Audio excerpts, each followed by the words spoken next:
NS vlog channel. இன்றைக்கி வந்து ice mould இருக்குது பாருங்கள். இந்த ஐஸ் மோல்டில் இன்றைக்கி ஐஸ் க்யூப்பை ஐஸ் கட்டி தயார் பண்ண போகிறோம். அதுக்கு வந்து ஒரு கை சேமியா பால்லே வேக வச்சு எடுத்து வச்சுருக்கேன். இதில் வந்து ஹார்லிக்ஸ் போட்டிருக்கேங்க. 2 ஸ்பூன் ஹார்லிக்ஸும் ஒரு அரை ஸ்பூன் சோள மாவும் கரைச்சி பாலை கொதிக்க வச்சு வச்சுருக்கேன். இதில் வந்து ஃப்ளேவருக்கு வந்து பாதாம் எசன்ஸ் வந்து ஒரு 5-6 ட்ராப்ஸு போதும். இப்போ வந்து ஐஸ் ஆறி போச்சு. ஐஸ் மோல்டில் ஊற்ற போகிறோம். பாருங்கள், நல்லா கலந்துட்டு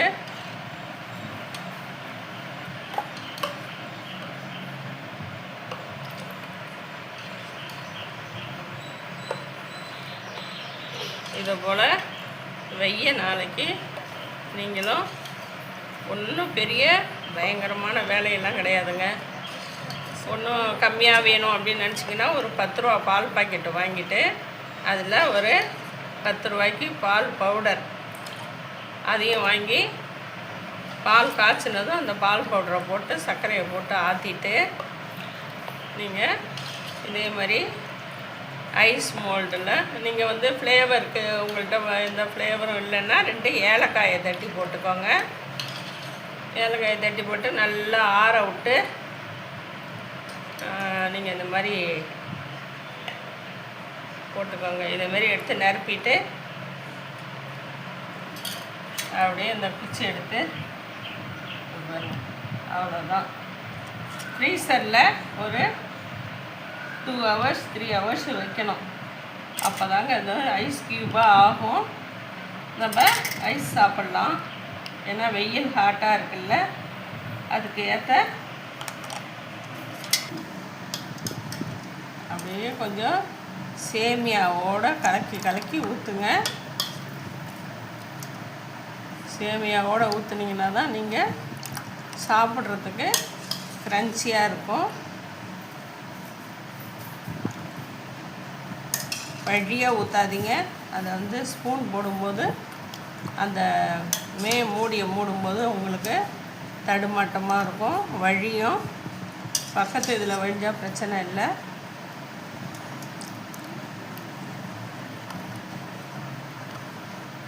நல்லா சாப்பிட்றதுக்கு க்ரன்ச்சியாக இருக்குங்க.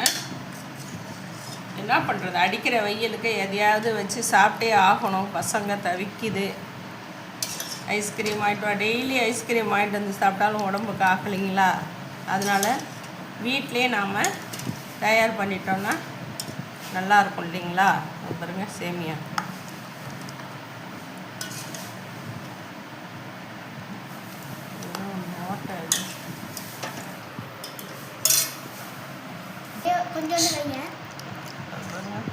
ஃபுல்லாக சேமியா இருக்குங்க. பசங்களுக்கு என் ஐஸில் சேமியா இல்லை, உன் ஐஸில் சேமியா இல்லைங்க.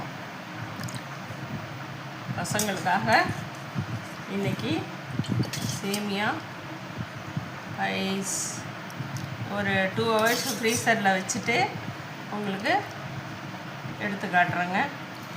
இப்போ எல்லாத்துக்கும் அந்த சேஃப்டி லாக் போட்டுடலாம்.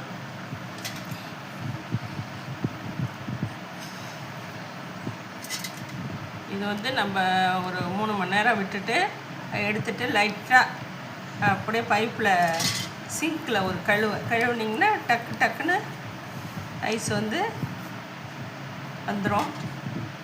பசங்களுக்கு சளி பிடிக்கிற பிள்ளைங்களுக்கு அதிகம் கொடுக்காதீங்க. சளி பிடிக்காத பசங்களுக்கு 2 கொடுங்க, 3 கொடுங்க.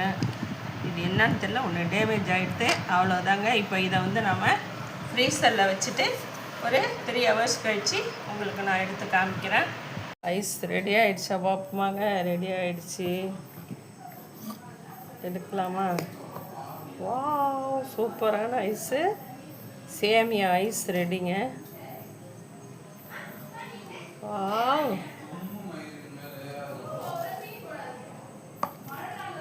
நல்லா இருக்குங்க. சூப்பரான ஐஸு. இதேமாரி நீங்களும் செஞ்சு சாப்பிட்டு எப்படி இருக்குன்னு கமெண்டில் சொல்லுங்கள். பாய்.